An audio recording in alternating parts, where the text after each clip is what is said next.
nouvelle semaine et plaisir renouvelé de vous retrouver pour votre émission d'analyse et de décryptage. Merci de nous recevoir sur les antennes de Trui TV et de la radio urbaine Watt FM. Première convocation de la semaine du tribunal de l'actualité.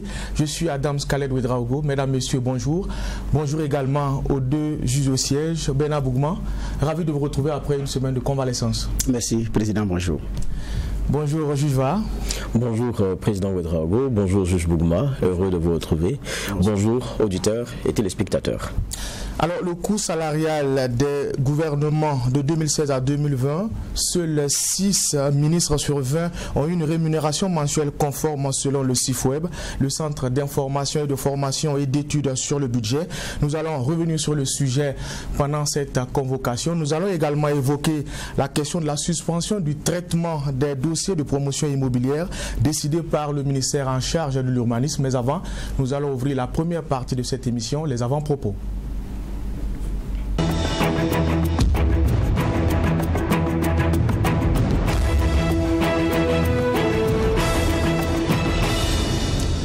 Alors, juge Bougma, nous allons commencer avec vous. Qu'est-ce qui a retenu votre attention?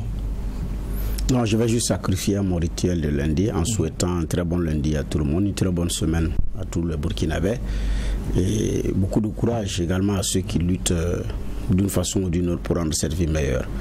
Donc c'est aussi dire merci à tout le monde pour la pensée que j'ai eue durant tout ce temps aussi de convalescence. Merci à tout le monde. Ok. Alors, juge Va. Oui, merci Président. Moi, mon avant-propos va concerner la rencontre samedi du MPP. Première grande rencontre, dirais certains. Après donc la session du bureau politique national, il faut le dire. Donc première grande réunion après donc les élections que nous avons eues récemment. Et puis ça a été marqué par des, je ne peux pas, c'est pas comment dire exclusion au départ, mais c'est selon. Dans tous les cas, quand on a entendu les figues de proue du parti, ils se sont voulus très clairs. J'ai dit que c'est des personnes, des cadres qui savaient plus ou moins quel était leur sort et qui se seraient, de par leurs agissements, écartés eux-mêmes. Parce que de ce qui se revient, il y en a qui auraient soutenu ou qui auraient en tout cas ramé pour d'autres courants, autres que celui du parti pendant les consultations passées. Et donc c'était le moment pour eux de tirer le vin et le boire. Et donc c'est des décisions donc, qui sont tombées. Il y a eu aussi les réactions sur notamment les maires inquiétés notamment par la justice. On a entendu aussi Simon Compaoré qui disait de façon très claire qu'il ne faudrait pas attendre que le parti soutienne ces messieurs-là si leur responsabilité était vraiment engagée et confirmée dans les faits qui leur sont reprochés. Donc on va dire que c'était un rendez-vous dans lequel il y avait vraiment beaucoup de matière. Et c'est la preuve aussi que bon, les élections sont passées par là, il y a beaucoup de...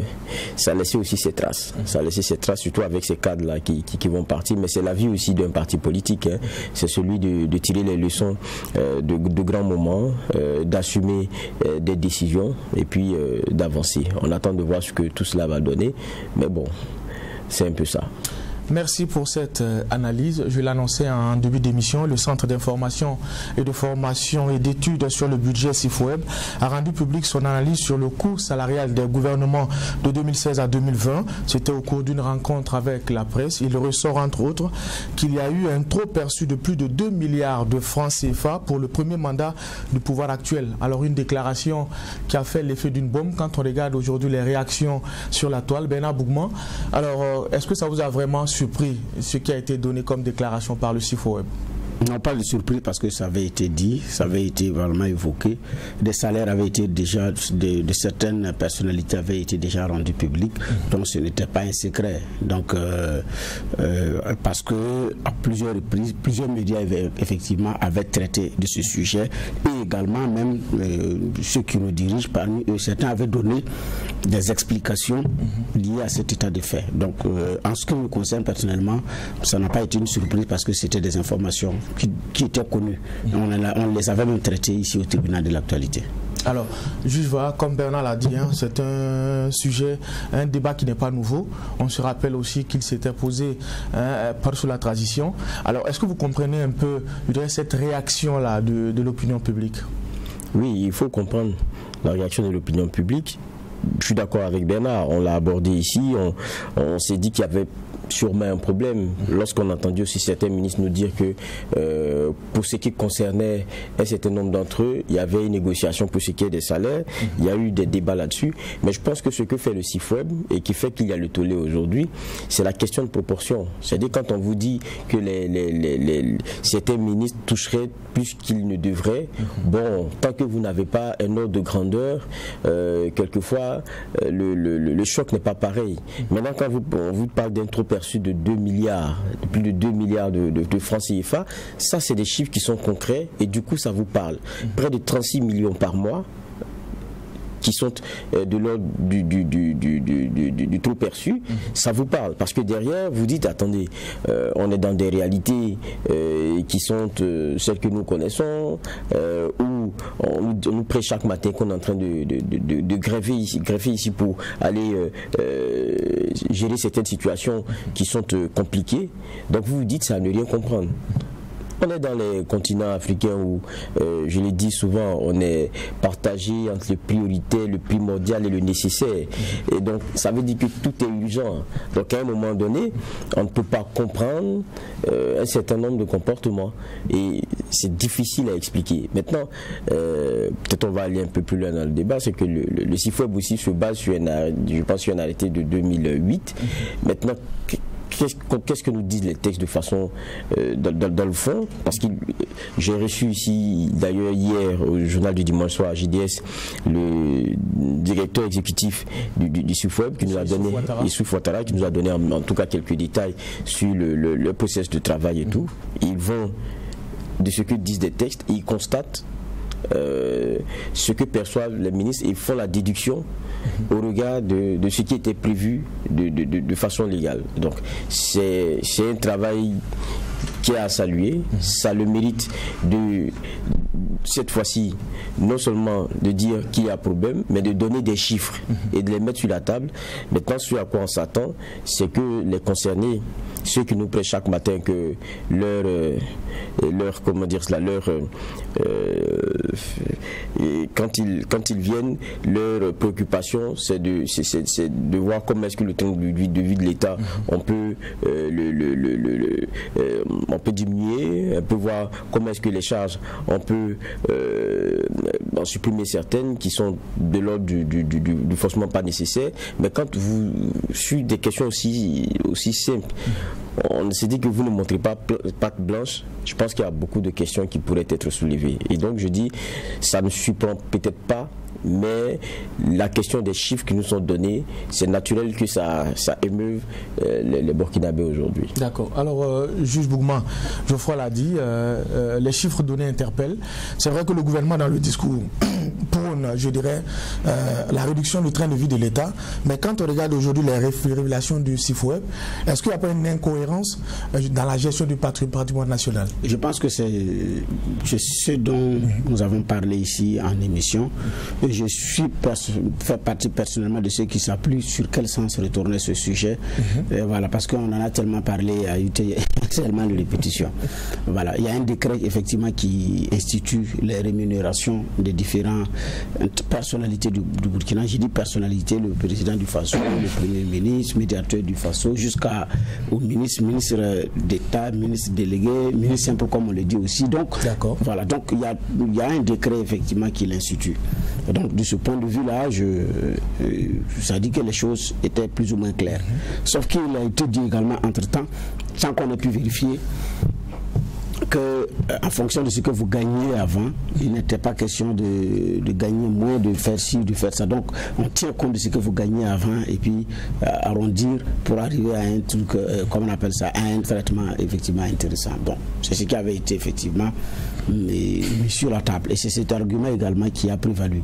Je crois ici qu'un des ministres nous disait d'ailleurs, personne ne laisserait un boulot pour aller toucher un salaire moins que effectivement ce qu'il gagnait. Donc, parce que être appelé au gouvernement, c'est en même temps c'est un service qu'on vous demande pour le pays, mais aussi il y a un sacrifice qui demande un minimum de pouvoir faire face. Donc, c'est pourquoi il y a un salaire qui est là pour accompagner. Ce n'est pas gratuit. Là, il ne faut pas également qu'on se voit la face, ce n'est pas gratuit. D'autres ministres ont des avantages ailleurs, mieux que le salaire en fonction du département dans lequel vous êtes, parce qu'il y a des avantages qui sont liés en fonction, tout le monde le sait, les ministères n'ont pas les mêmes avantages. Ce n'est pas moi qui le dis, c'est connu. Donc il y a ces réalités-là en compte. Donc quand on fait le point de ce que la personne gagnait, des avantages, on dit ils ont la liberté également, ils ont eu la liberté de négocier leur salaire. Bon, qu'est-ce que vous voulez? Je ne sais pas, qu'est-ce qu'il faut dire? Ce qu'il faut dire, c'est que c'est celui qui avait appelé les uns et les autres à travailler qui dit, bon, moi je vous appelle pour tel service, j'ai tant. Maintenant, si la personne dit, moi pour tel service, je veux tant, et que vous n'avez pas à offrir, bon, vous circulez. Mais si la personne dit qu'elle a à offrir, bon, voilà, vous signez votre contrat. Sauf qu'ici, bon, il y a un Burkina qui est plus exigeant en termes de regard sur un certain nombre de choses dont il faut effectivement prendre en compte. Donc sinon, sur l'illégalité de la mesure ou sur le trop perçu, je dis on en a tellement parlé que je suis en train de ressasser effectivement dans tout ce qui effectivement avait été dit. Mais sur le plan cohérence, effectivement, quand vous demandez de serrer la ceinture, il y a effectivement que l'exemple doit venir de là-haut. Mais les fonctionnaires de façon générale, ministres ou choses y compris, il y a eu une amélioration de la paye. Il y a eu une amélioration, oui, il y a eu une amélioration, et là, il ne le nie pas. Alors, vous l'avez dit, hein, l'exemple doit venir d'en haut. Est-ce que justement ce qui a été donné comme révélation par le CIFOEB ne prouve pas à souhait que c'est peut-être ce qui a fait coincer la question de la remise à plat des salaires à un moment donné? Geoffroy Var. Oui, mais vous vous rappelez que le monde des finances avait fait fuiter un salaire de ministre qui avait posé problème. J'ai dit, c'était en ce moment aussi qu'on a eu du côté du gouvernement quelques explications via le porte-parole sur la question des négociations des salaires d'où vous venez. Et je me rappelle que aussi, je pense qu'il faut avoir, sur ce chapitre-là, il faut avoir peut-être, il faut comprendre. Moi, je pense qu'il faut comprendre. Quand je dis qu'il faut comprendre la colère des uns et des autres. Parce que regardez, il y en a, quand vous dites que le texte prévoit 1 205 000 et il y en a qui sont à 5 millions, bon, pour le Burkina, c'est pas simple. Maintenant, n'oublions pas aussi la question de ministre. J'ai dit encore hier, quand je recevais ici le directeur du CIFOEB, il y a quelque chose qui disait qui était intéressant, c'est que même si on se dit qu'on vient servir d'une façon ou d'une autre et qu'on ne vient pas tout sacrifier, mais on sait aussi ce que vaut la fonction de ministre dans un CV. Donc vous ne venez pas seulement tout donner, vous prenez aussi.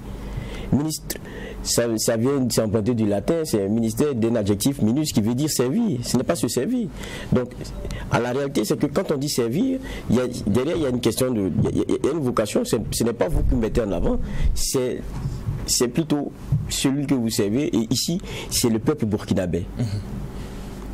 Maintenant, quand vous-même, parce que quand vous regardez ce que le CIFOEB dit, quand vous-même vous êtes mal à l'aise pour partager les informations concernant vos salaires, ça veut dire que vous me savez qu'il y a quelque chose qui ne va pas.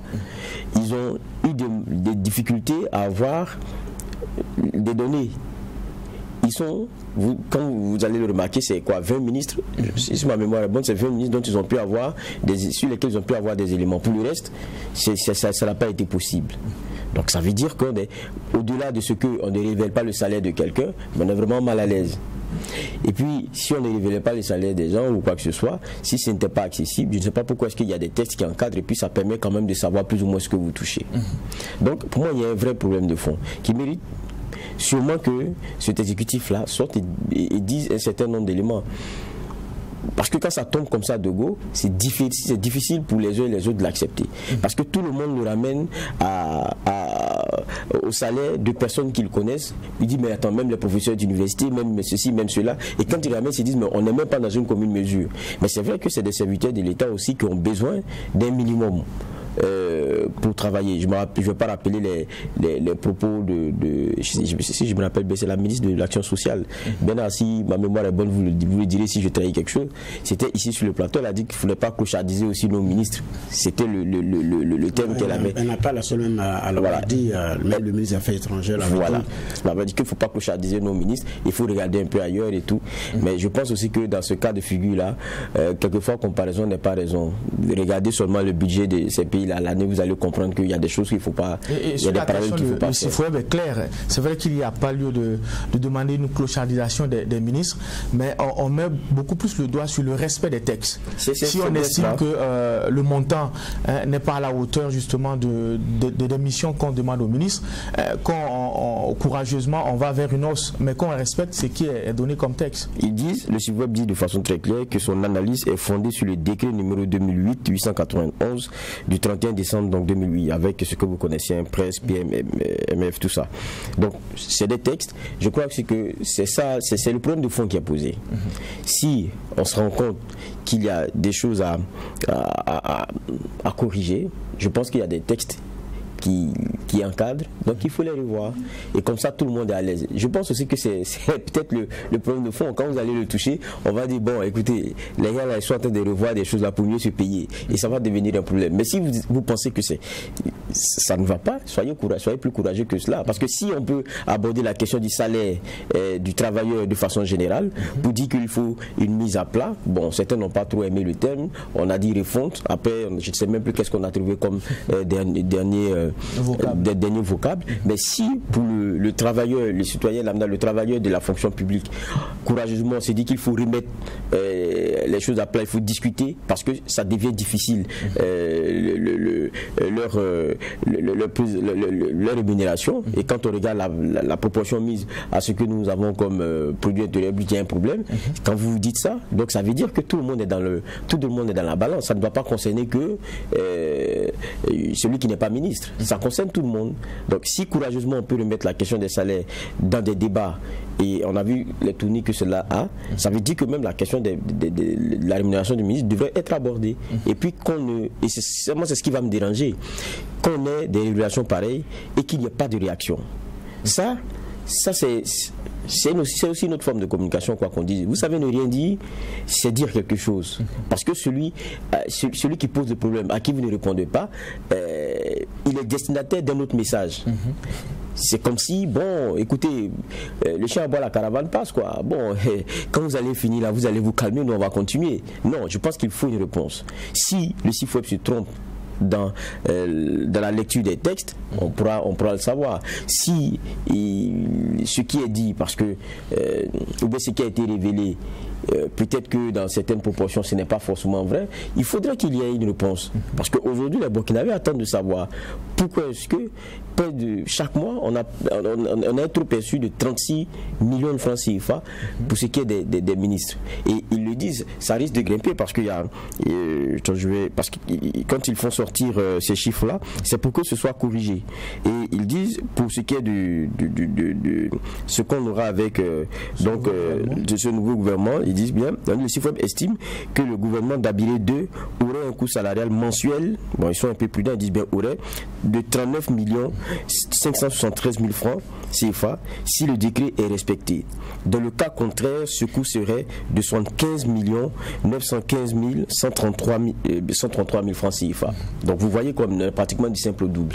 Donc s'il y a des éléments à corriger, il faut le faire maintenant. Sinon, les mots qui sortent de votre bouche n'auront plus le même poids lorsque vous allez parler de la question de ce que pèsent les salaires, il faut faire des efforts, il faut faire ceci.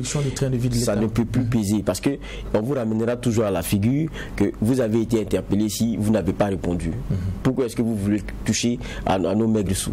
Mais c'est nous seuls qui devrons faire des efforts. Ça sera la réponse qu'on donnera et ça aura l'effet contraire. Pour moi, c'est un travail qui a été fait par une organisation de la société civile qui est très connue pour son travail dans les questions de bonne gouvernance. C'est pas le premier résultat de travaux qu'on a de la part des Sifweb, mais ça, je pense que ça mérite quand même une certaine réponse, ça mérite clarification, parce que tout le monde attend de savoir ce qui se passe.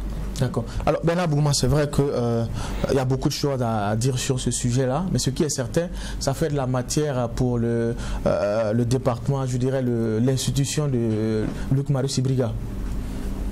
Non, mais puisque ici c'est une affaire de trop perçu. J'ai dit bien, il faut relire le texte pour le conformer à la situation. Ou vous en tenez à l'ancien texte. Et puis on passe effectivement à autre chose. La ministre Roselyne Souri Coulibaly, qui était la première victime d'ailleurs de ces révélations, effectivement, j'ai dit, avait pris le temps d'expliquer. Le ministre Alpha Barry interrogé avait dit bon, qu'il y a aussi des Burkinabés qui voudraient que des ministres se rendent au service à vélo. Donc c'était aussi dans la logique de dire attention, il ne faut pas que pour un serviteur de l'État, il y a un minimum aussi d'image à soigner parce que c'est l'image du pays. Ailleurs, ils sont plus regardants. Sauf que nous sommes au Burkina Faso où on est plus exigeant et même jusqu'au fonds secret, on veut voir comment est-ce que les fonds secrets sont gérés. Pourtant, on a même oublié que lors des TPR, la Mizana a refusé de dévoiler comment est-ce que les fonds secrets étaient dépensés, ce qu'on appelle caisse noire. Mais aujourd'hui, il y a des Burkinabés qui demandent de faire voir. Un État, c'est un État. Mais mettre ça dans la tête des Burkinabés aujourd'hui, c'est très compliqué. Parce qu'on connaît tout, on est devenu spécialiste de tout.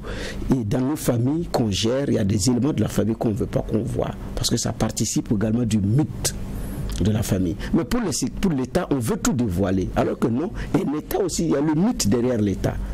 Donc, quand des gens confondent l'État, le gouvernement, les hommes qui dirigent le mouvement et l'État, ça cause véritablement un problème. Donc, le glissement est vite fait.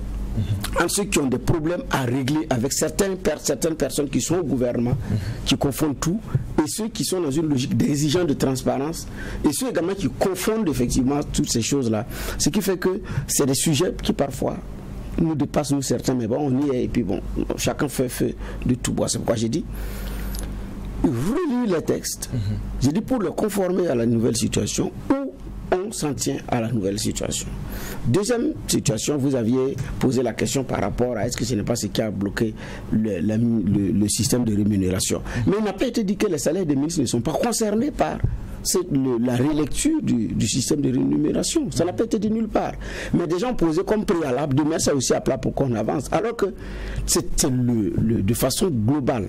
Okay. Voilà, donc pour avancer, il nous faut également le faire. Mais il y a des DG, j'ai dit bien, il y a des DG de sociétés qui relèvent de certains ministères qui touchent plus que des ministres au Burkina. J'ai dit bien, des DG qui touchent plus que des ministres. Il y a des DG qui ne veulent même pas être nommés ministres. Compte tenu de ce qu'ils gagnent d'abord comme salaire et des avantages liés, il n'a rien à envier au ministre, il ne veut même pas aller là-bas. Il ne veut pas bouger. Il y a des directeurs généraux qui touchent plus que des ministères. Et quand un ministre a dit ça, on lui a dit c'est pas vrai, c'est faux, puisque c'est le ministre qui a nommé le DG. Mais puisqu'on ne connaît même pas les têtes qui régissent ces choses-là. Donc, à l'arrivée, il y a effectivement ces choses-là. J'ai dit bien, être appelé à ce niveau de service, c'est un autre niveau de service qu'on vous demande. Ça vous demande également un autre niveau de sacrifice.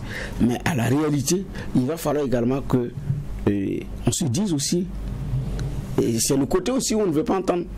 Alors, monsieur le ministre, on a demandé parrainage. Alors, monsieur le ministre, il y a la scolarité des enfants terminée. Alors, mais les sollicitations, côtoyer certains ministres, vous allez voir, comment on appelle ça, le niveau de sollicitation dont ils font l'objet. Les ministres mal aimés, c'est ceux qui refusent les parrainages et ceux qui refusent de tendre un billet. C'est les mal aimés. C'est pas un bon ministre. Mais maintenant, alors lui là, il est bon. Dès que tu le vois, ton problème est réglé. Il prend l'argent où? Il prend où? Ça dit qu'on a une société qui doit s'interroger au fond. Le Burkinabé nouveau qu'on veut, c'est à tous les niveaux. Ce n'est pas seulement ceux qui dirigent. C'est même jusqu'aux citoyens lambda. Je dis bien, quand vous regardez la chaîne d'amélioration, mais quand les fonctionnaires, dans les mouvements d'humeur, dans les grèves perlées en son temps et les sit-ins à répétition, qui a casqué? C'est le non-fonctionnaire de l'État. Qui a casqué, qui n'a pas pu se soigner, qui a vu par moments ses enfants à la maison qui ne sont pas allés à l'école, qui est arrivé pour régler au niveau des impôts qu'il ne peut pas faire, et pourtant qui doit régler des certaines choses pour pouvoir payer ses employés. Mais quand ça a été réglé, qui est aujourd'hui en train d'attendre qu'à son niveau ça s'améliore? C'est le paysan, c'est l'agriculteur. C'est le mécanicien au coin de rue qui a besoin d'accéder à un minimum de choses pour agrandir son atelier, à qui on demande une garantie qu'il ne peut pas payer. À la réalité, il représente combien? Le dernier chiffre en date, je crois qu'on a 197 000 quelques fonctionnaires. Toutes catégories confondues. Le grand lot, c'est au niveau de l'enseignement. Donc, j'ai dit, il y a une société burkinabé. Pour écrire le Burkina meilleur de demain, on doit le faire ensemble. Il n'y a pas de super ni de moins. Il n'y a pas de privilégiés, il n'y a pas de ceci, il n'y a pas de cela. La même exigence doit être demandée aux ministres et aux citoyens. Le même fonctionnaire qui n'est pas ponctuel mais qui est à l'aise pour parler du salaire du ministre, il n'est même pas ponctuel. S'il n'y a pas un caillou déposé sur le dossier, il va s'envoler. Et c'est le même fonctionnaire qui critique le salaire du ministre. Donc le changement, c'est à tous les niveaux. Nous sommes ceux qui nous gouvernent. En réalité, il ne faut pas qu'on se voile la face. Nous sommes en même temps, c'est l'envers du décor. Nous sommes à l'image de ceux qui nous dirigent. Donc, j'ai dit bien, il y a effectivement ces exigences-là qui doivent être demandées partout. Mais je suis d'accord qu'il y a plus d'exigences pour ceux qui dirigent parce que c'est eux qui impriment la marche. Là, je suis d'accord. C'est eux qui impriment la marche parce que c'est eux qui donnent le ton et les uns et les autres qui emboîtent le pas. Donc, il y a plus d'exigences à avoir vis-à-vis de ceux qui nous dirigent. Par l'exemple d'abord. J'ai dit bien par l'exemple. Mais quand les uns et les autres ont pris les fiches, il y a des noms de certains ministres, si ça sortait, bon mon vieux, mais c'est sorti, c'est conforme, c'est réglé, pas de problème. On passe à autre chose. Certains sont des fonctionnaires burkinabés, mais le salaire n'est pas conforme. D'autres ne sont pas des fonctionnaires burkinabés, le salaire est conforme au décret. Chérif, s'il n'est pas fonctionnaire de l'État burkinabé, il est du privé. Donc il avait un salaire d'où il venait. Même si on allait considérer son plus ancien, et sa plus ancienne paye, c'est où? C'est quand il était président de l'Assemblée et en même temps au conseil, au représentant du chef de l'État. Mais son salaire est conforme au décret. Alors qu'il y en a qui sont, j'ai dit bien, des fonctionnaires de l'État burkinabé, ce n'est pas conforme. Pourquoi? Et qui a accepté que ces contrats soient signés comme ça? Il y a aussi des explications à nous donner. Mais je dis bien, on a une société à interroger, il y a des leaders qui doivent donner l'exemple. D'accord. Alors, juste voilà, au-delà du débat qu'on a actuellement, après cette sortie du SIFOEB, qu'est-ce qu'on peut attendre ou qu'est-ce qu'on peut espérer après cette révélation-là? Moi, je pense que c'est des explications. Il n'y a pas 36 choses à exiger. C'est des explications à mieux comprendre.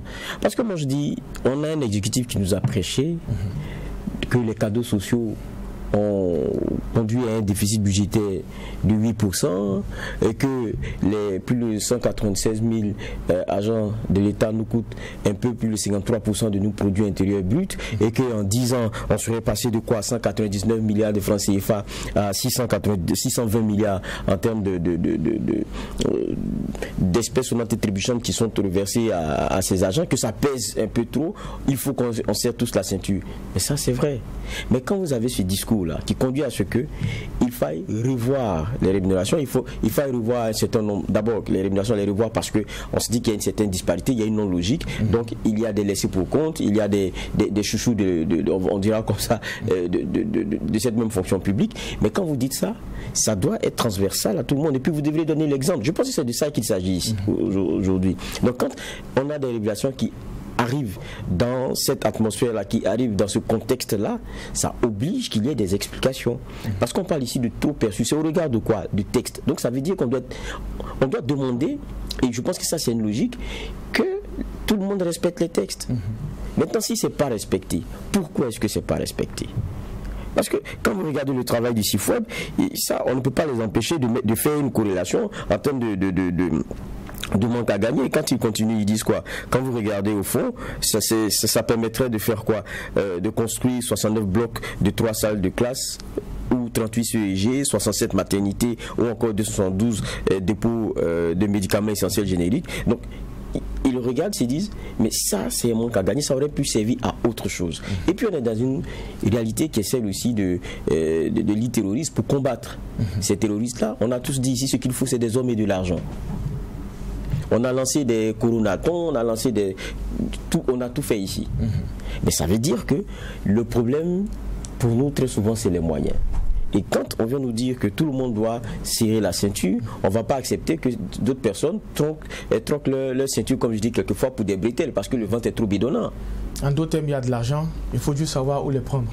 Oui, mais je veux dire qu'il faut donner l'exemple, comme disait Bernard tout à l'heure, et puis je pense qu'il y a l'obligation de s'expliquer. Si aujourd'hui, il y a beaucoup de Burkinabés qui sont outrés par ce ils viennent d'entendre, c'est parce que ça ne peut pas passer. Et c'est difficile d'être convaincant lorsqu'on ne donne pas soi-même l'exemple. Et je crois que ça, c'est comme un pied de nez, c'est ramené à la figure du Premier ministre qui, dès qu'il est arrivé, a dit « avec moi, beaucoup de choses vont changer ». On a vu la question des carburants, un certain nombre d'éléments. Il a dit « ça, il faut qu'on essaie de voir parce que il y a des éléments sur lesquels on peut faire de l'économie et puis à l'échelle, ça peut aider.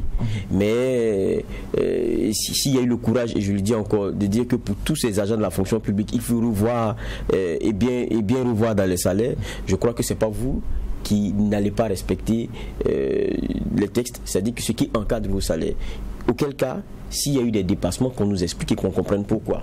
Merci pour ces clés de lecture. Nous allons passer à un autre sujet tout aussi passionnant qui cristallise en tout cas les passions, c'est la question foncière. Alors, dans une circulaire en date du 9 février 2021, le ministre en charge de l'urbanisme, maître Stanislas Benewende Sankara, a suspendu temporairement le traitement des dossiers de promotion immobilière. C'est l'une des grandes décisions du nouveau ministre, Bernard Bougman. Est-ce qu'à ce niveau également, c'était prévisible? Parce qu'il y avait des dénonciations et des prises d'opposition par rapport à l'activité des sociétés immobilières. Bon, prévisible, je ne sais pas s'il faut parler de prévisible parce que je ne savais pas comment est-ce que Maître Benewende, Maître comme on l'appelle, allait aborder effectivement cette épineuse question, cette patate chaude comme on dit qui lui a été refilée entre les mains. Donc, comment est-ce qu'il va s'en sortir, comment est-ce qu'il va gérer? On était en train d'attendre. Mais il y a aussi la nécessité de faire l'état des lieux, le point de la situation. Et là, certainement, si vous ne suspendez pas le traitement, vous ne pourriez pas voir clair.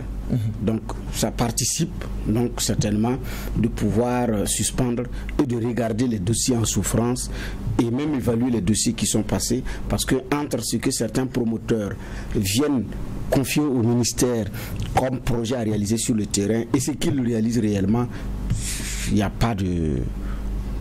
Ce n'est pas la même chose. Monsieur promet ça, à l'arrivée, il n'en tient pas compte. Certains ont promis qu'il y aurait des espaces verts, à l'arrivée, il n'y a pas eu d'espace vert.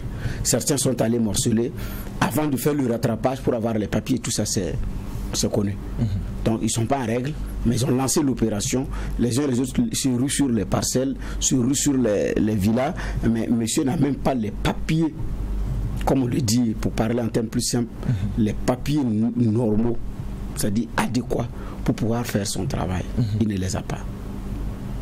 C'est après qu'il court pour rattraper. Et quand c'est des gros sous à payer, il ne paie même pas.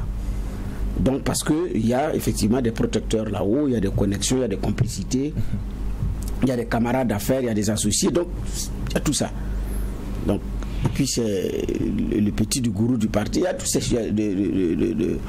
toutes ces choses-là. Donc à un moment donné, c'était compliqué. Donc il fallait trouver naturellement une formule. Donc je pense que c'est la première étape d'une série de mesures qui vont être prises dans ce département-là, parce que c'est l'une des tâches, effectivement, l'une des difficultés qu'on a au niveau du Burkina, qui se présente également comme danger pour l'avenir, le foncier. Alors, juge, c'est vrai que c'est une mesure conservatoire pour voir clair et ici certainement prendre de grandes décisions, mais pour beaucoup, cette décision vient un peu tard. On aurait pu s'y prendre un peu tôt au regard des enjeux et surtout le nombre qu'on a comme société immobilière et les frustrations qui remontent chaque jour du côté des citoyens. Oui, mais je pense qu'il n'est jamais trop tard pour bien faire. Et puis si c'est une décision qui vient alors que le ministre lui-même vient à peine d'arriver, ça veut dire peut-être qu'on aura une nouvelle façon de faire les choses, une nouvelle façon de voir les choses.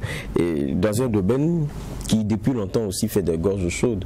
Nous on a tellement reçu des gens sur ce plateau-là pour parler de cette bombe-là, parce que nos sociétés immobilières, je pense que la motivation pour suspendre, comme ils le disent temporairement, le traitement des dossiers, elle est claire, la motivation, parce que eh bien, les dérives constatées dans la pratique de cette activité-là, les dérives sont nombreuses.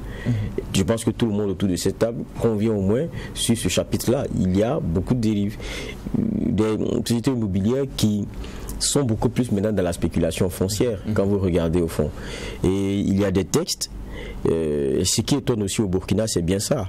On avait le ministre qui était venu devant le Parlement, qui lui-même a dépeint la situation. Il a trouvé que c'était grave, ça n'allait vraiment pas. Mais je ne comprends pas pourquoi est-ce que souvent c'est celui qui décide, qui vient même vous dire que ça ne va pas. Vous êtes au courant que ça ne va pas. Son rôle, c'est de venir apporter la solution. Et nous, on a souvent ce problème-là. Quand vous voyez nos ministres venir à l'Assemblée nationale, c'est pour dépeindre la situation souvent que nous connaissons. Mais quand on regarde, c'est quelle solution on a apportée là. C'est ça qui pose problème. La question du foncier, c'est la question de ces... je parle du foncier parce que ça prend tout cela de façon globale. Quand vous regardez avec ces sociétés immobilières, c'est pas aujourd'hui que ça a commencé. Tant et si bien que quand vous voyez les problèmes que ça crée en périphérie, les gens sont convaincus que c'est parce qu'il y a de gros bonnets ou bien il y a des accointances avec le décideur que ça continue de se faire ainsi. Parce que ceux qui paient le lourd tribut, c'est ceux qui n'ont pas grand-chose. C'est ceux qui n'ont pas les moyens de se loger. C'est ceux-là qui voient les terres devenir beaucoup plus chères. C'est ceux-là qui voient qui se voient chasser pour après des cités qui sont construites. Et puis, bon, ceux qui payent, c'est ceux qui perdent. Donc, ils ne se sentent pas protégés. Et je pense que ça, tout le monde en est conscient. Maintenant, quand vous finissez d'arrêter, il ne faudrait pas que ça se fasse aussi comme la question des... vous savez, avec à un moment donné, le gros problème qu'on a vu avec certains maires, que ça a inquiété sur les questions de donner parcelle ici, donner parcelle là. On essaie de voir, on se rend compte qu'il y a une vraie mafia. On dit qu'on va arrêter pour bien regarder dedans. Depuis, on arrête, on regarde dedans, on ne comprend pas. On a l'impression qu'on regarde, ça ne finit pas. Donc, il ne faudrait pas que ce soit aussi comme ça. Parce que les gens ont besoin de se loger, les gens ont besoin d'occuper, ils ont besoin de continuer de construire.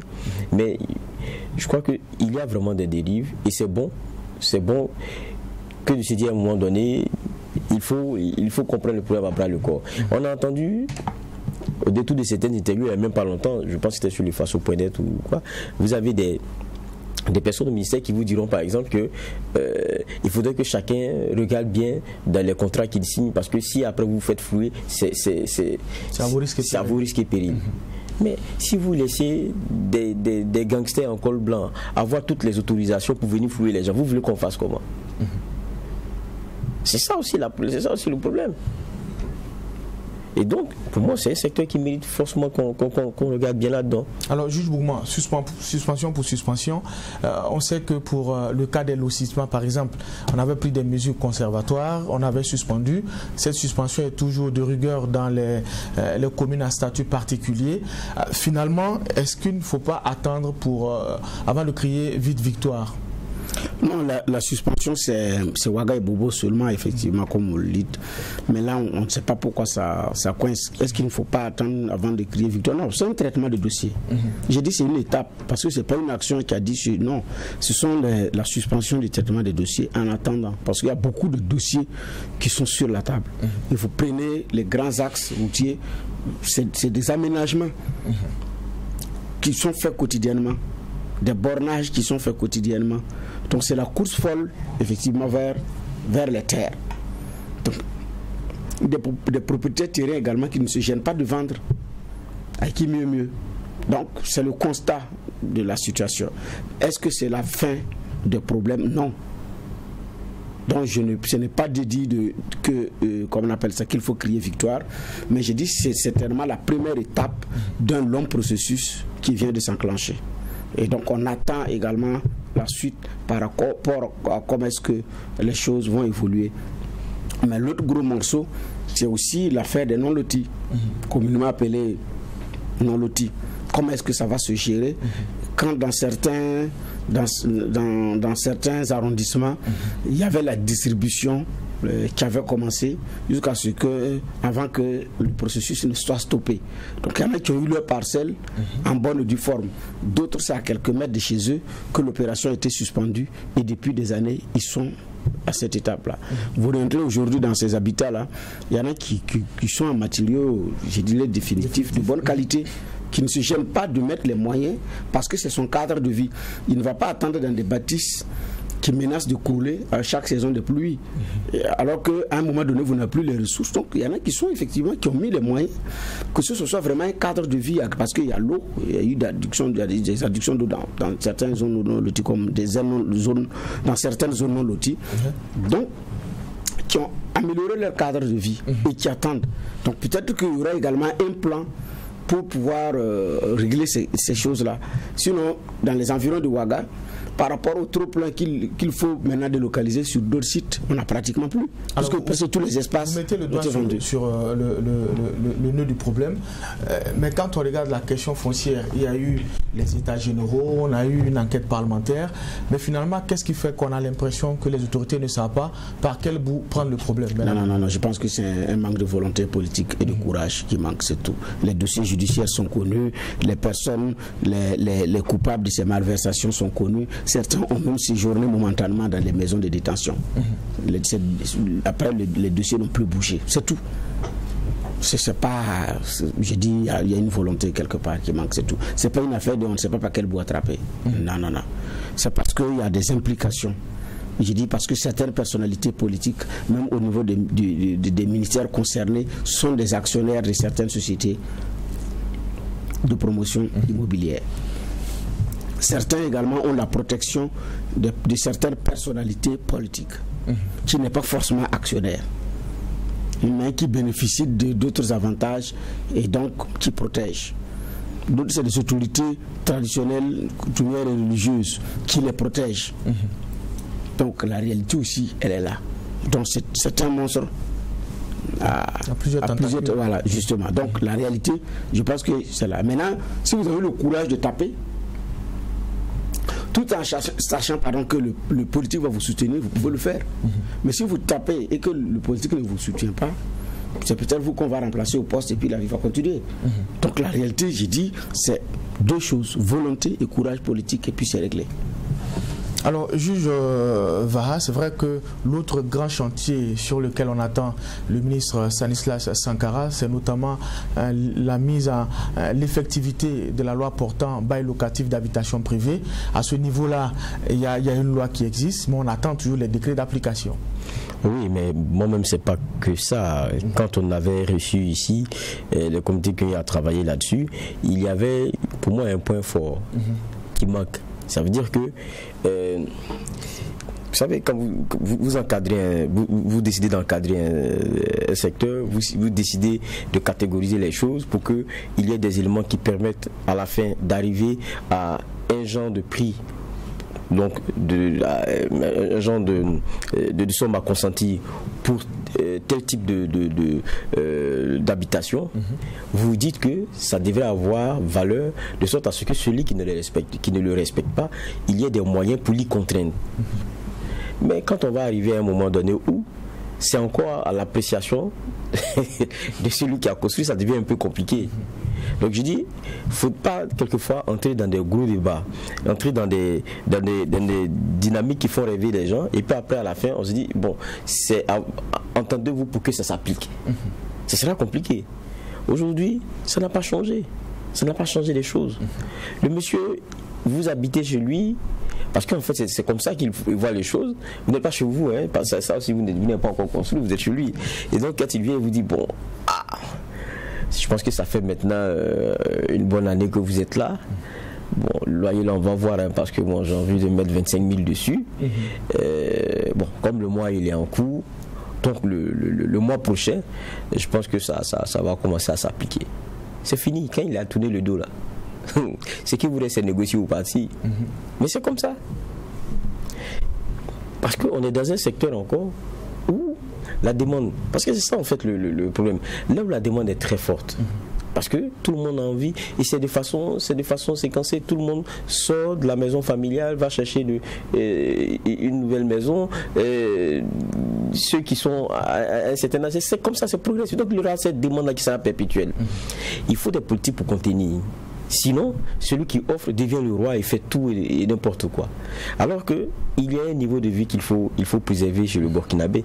Quand vous lui enlevez à combien il loue sa maison, combien il paie son carburant pour aller au boulot, combien coûtent certaines denrées qui sont nécessaires, il lui reste quoi pour s'épanouir et puis pour investir, quitte à pouvoir sortir de la situation dans laquelle il est. Et ça, c'est en travaillant à réguler un certain nombre d'éléments qu'on parvient à garder un certain niveau général des prix, un certain niveau pas seulement de vie, mais quand on parle de vie chère, il y a des mécanismes sur lesquels l'État qui est fort devait travailler à ce que ceux qui de leur position sont assez forts ne puissent pas en abuser. Mais quand vous laissez faire, ça devient compliqué. Et regardez même dans Ouagadougou, Bobo du Lasso, les maisons, vous verrez, allez sur les sites ou sur Facebook, vous verrez. C'est le lieu par excellence où aujourd'hui on trouve sa maison, ou bien quand on en cherche, où on va trouver quelques infos. Vous allez voir. Une chambre salon, 2 chambres salon, 3 chambres salon, c'est passé maintenant du simple au double. Mais les salaires, la plupart, c'est passé d'où à où? Donc, c'est une pression plus accrue sur les travailleurs, c'est une pression plus accrue sur tout le monde. Mais ça mérite qu'on puisse regarder dedans. Mais quand vous décidez de regarder dedans et que ce que vous prenez comme mesure ou quoi, à la fin on se dit que ce n'est pas, il n'y a pas derrière la force d'application et l'injonction, ça devient un peu compliqué. Mais on attend de voir jusqu'où on va aller. On a fait tous les futurismes dessus, on a tellement épilogué qu'on attend que ce soit appliqué maintenant, et puis on va voir le clair mot de tout ça. Mais pour l'instant, j'ai l'impression que on se rend compte qu'il y a un problème, on dit qu'on va l'attaquer, et puis après nous on ne voit pas grand chose. C'est transversal à beaucoup d'autres problèmes qu'on rencontre. On a parlé de la question du foncier, on a parlé de la question de ces maisons qui font plus de la promotion foncière même qu'immobilière et autres, mais on arrête et après on se demande on a arrêté maintenant pourquoi. Mais je pense que déjà le ministre en venant et les premières décisions qu'il prend, vous allez voir les réactions que vous avez sur les réseaux sociaux, tout le monde félicite. Maintenant, oui, c'est bien, on va regarder dedans. Nous-mêmes tous on sait qu'il y a un problème. Mais il ne faudrait pas qu'il regarde dedans. Ça dure comme ce qu'on a vu déjà jusqu'à aujourd'hui. Pour les lotissements. Voilà. Alors c'est vrai, quand on voit un peu le diagnostic qui a été fait sur le plateau, les enjeux qui ont été, je dirais, soulignés, Bernard Bougma, finalement, ce n'est pas exagéré de dire que c'est une bombe à retardement cette question foncière-là. Non, ça veut dire qu'il faut régler un certain nombre de choses. Si ce n'est pas réglé, ça va finir par rattraper. Quand des gens sont grugés, quand des gens sont abusés, et que justice n'est pas rendue, à un moment donné, ces personnes-là peuvent chercher effectivement à se rendre justice. C'est là où il y a effectivement la crainte. La crainte, c'est beaucoup plus à ce niveau. Donc, c'est mieux, parce que quand vous commencez à parceller une zone, je prends une zone non lotie, vous commencez à distribuer les parcelles, à un moment donné vous stoppez 1 an, 2 ans, 3 ans, 4 ans, 5 ans, 6 ans, 7 ans, vous ne venez plus là-bas. Les autres ont déjà leurs parcelles, ont commencé à construire et les autres sont toujours dans des taudis. Qu'est-ce qu'ils vont faire? Vous créez un problème dans le problème. Vous créez un problème dans le problème. Parce que, comme c'est des gens qui vivent depuis longtemps, vous avez distribué les parcelles, lui doit bouger et céder sa parcelle à un autre. Et souvent c'est comme ça. Il y en a qui ont la chance de rester sur leur site, d'autres décalent. Donc il y a des interférences. Mais ce n'est pas fini. Parce qu'il y a la question des résidents. Vous avez vu que effectivement votre mur doit passer par la maison de l'autre qui doit décaler. Mais comme on a arrêté le processus, il dit qu'il ne bouge pas. Il va aller où? Et vous vous dites, moi on m'a donné, je dois construire. Qui va trancher ça? Et mieux, j'ai vu un cas où monsieur voulait mettre vraiment des moyens pour, comment on appelle ça, construire bien sa maison et tout. Et les voisins ont dit non. Parce que si tu fais un parpaing, ça va être propre. Ils vont dire qu'ils ne vont même plus venir parce que c'est la preuve qu'on peut mieux faire. L'autre dit non, ça n'a rien à voir. Je vais améliorer mon cadre de vie. Parce que si je m'amuse, je ne sais pas combien de temps la bâtisse va tenir, mais comme on l'avait fait dans l'espoir d'attendre des parcelles, je n'ai pas eu sérieusement, voilà, mais ça, l'autre voisin dit lui n'est pas d'accord, qu'il ne doit même pas. Et les uns et les autres, il a dit, écoutez, même si j'ai fini aujourd'hui, et demain les services viennent dire je dois bouger, ce n'est pas grave. Mais en attendant, je dois me sécuriser. Il accepte le risque. Oui, j'accepte le risque. Mais ça fait pratiquement 5 ans que lui aussi, il est là-bas. Ça n'a pas bougé. Et les autres ont commencé à dire, nous aussi, on savait, on allait même faire comme toi. Donc, on crée de nouveaux problèmes, plus on prend du temps. C'est pourquoi on parle de bombe à retardement. Mais un matin, celui il va dire, mais moi, je veux construire. Je fais quoi? J'ai de l'argent, je veux construire. On dit, mais tu vas construire où? Puisque moi, je ne sais pas où je vais aller. Donc, je ne peux pas décaler pour que tu construises. Il faut patienter. Donc, on crée de nouveaux problèmes. Sans compter les doubles attributions, les triples attributions sur le même site, du fait de certains agents véreux de la mairie, qu'il faut également vider. Et dans nos outils, il y en a qui ont été informatisés, certains n'ont pas été informatisés. Conséquence, la même personne a 10, 15 à lui seul. J'ai dit bien, sans compter ceux également qui ont fait fortune dans ce milieu-là, mais qui sont aujourd'hui des cadres des partis politiques. Très influents d'ailleurs. Donc j'ai dit, il faut vider les dossiers judiciaires, assainir et puis maintenant passer à une autre étape. Les populations se connaissent. Ils savent que si X ou Y est épinglé, jugé et couru pour les faits de malversation, ils commencent à dire, la justice commence à faire son travail, nous allons être sauvés. Mais tant que les mêmes vont revenir avec un autre visage d'un parti politique, battre campagne, être assis à l'Assemblée nationale comme un député, ils vont se dire, il faut que nous trouvons une solution nous-mêmes. Et j'ai dit, c'est là le risque. On a vu, comment on appelle ça, comment certains milieux ont tenté de récupérer cette question à des faits électoralistes. À l'approche des élections. C'est même devenu des motifs de campagne pour certains parce qu'ils n'ont même pas d'argument. Donc la réalité aussi, elle est là. Donc et certains également ont surfé sur ça en 2015. Si on vient, on va pouvoir régler. D'ici là, en 6 mois, on va régler les questions de lotissement en 2015. Ceux qui gouvernent actuellement également l'avaient pris comme thème de campagne. Cette année, c'est l'opposition qui l'a pris comme thème de campagne. Donc chacun, quand ça l'arrange, prend ça comme un thème de campagne. Mais il arrive, il regarde le dossier, il s'enfuit laissé. Donc c'est là on parle de bombe à retardement. Ce n'est pas qu'on est alarmiste, on est pessimiste, mais il y a des signaux qui créent les éléments d'une crise probable qu'il faut régler. Si ces éléments sont réglés, la crise s'éteint d'elle-même. Alors Juva, nous sommes à quelques secondes de la fin de cette émission. Nous allons vous permettre d'apporter quelques compléments avant de clore cette première convocation. Je pense que Bernard dépeint bien la situation. Vous savez, la question bombe là, c'est bien cela. Parce que si vous voulez bien fouiner, c'est comme des casseroles. Quand vous allez tirer là, vous allez voir que les chaînes là, il y a beaucoup de grelots, vous allez entendre les pieds des gens autour là qui sont en train de sonner. Si ce n'est même votre pied aussi. Parce que à un moment donné, pour avoir des parcelles là, il fallait connaître quelqu'un. Mais le quelqu'un qu'on connaît là, c'est des gens qui sont aux affaires. Et ça devient difficile maintenant d'élaguer parce que vous amusez, voilà le tentant du parti, il dit chef, il faut voir parce que là-bas, la zone là dont tu parles là, moi-même si vous allez laisser tomber, vous allez laisser tomber pour les autres. Donc il faut du courage, il faut de la détermination pour qu'on en vienne à régler. Sinon tout le monde est conscient de la bombe que cela représente. Bon, ça me fait rire, peut-être ça passage, je vais terminer. On se rappelle que sur ce plateau, on a reçu des dames qui ont menacé de ne pas participer aux élections parce qu'on leur a promis les élections passées de leur donner leur parcelle. Vous voyez jusqu'où on est. Où des gens viennent dans des lots pour dire, moi si je suis élu, je vais vous donner à chacun des parcelles. Et vous votez, le monsieur vous a oublié, vous venez, vous dites que vous allez faire une manifestation parce que vous l'attendez. Comme maintenant il y a des consultations électorales là, c'est celui qui va venir battre campagne. S'il vient là, il va nous rencontrer, mais nous on va pas aller le voter. Mais vous voyez comment c'est grave. Mais il y a aussi à éduquer tout le monde pour comprendre aussi que tout le monde ne peut pas avoir une parcelle. Ça aussi c'est un autre débat. C'est la question de l'habitat, la question d'habiter, la question d'avoir un lieu où dormir, où se sentir à l'aise, ça ne devrait pas être forcément lié à une parcelle. Mais c'est parce que aussi, on a compris que c'est une richesse que chacun détient et qui prend de la valeur avec du temps, que tout le monde veut le détenir. Donc, merci, messieurs les juges. C'est la fin de cette émission. Merci pour ces différentes analyses et clés de lecture. On se donne rendez-vous demain pour une autre analyse avec d'autres actualités. Chers téléspectateurs et chers auditeurs de True TV Watt FM, à demain pour une autre convocation. Excellente journée en compagnie des programmes de True TV Watt FM.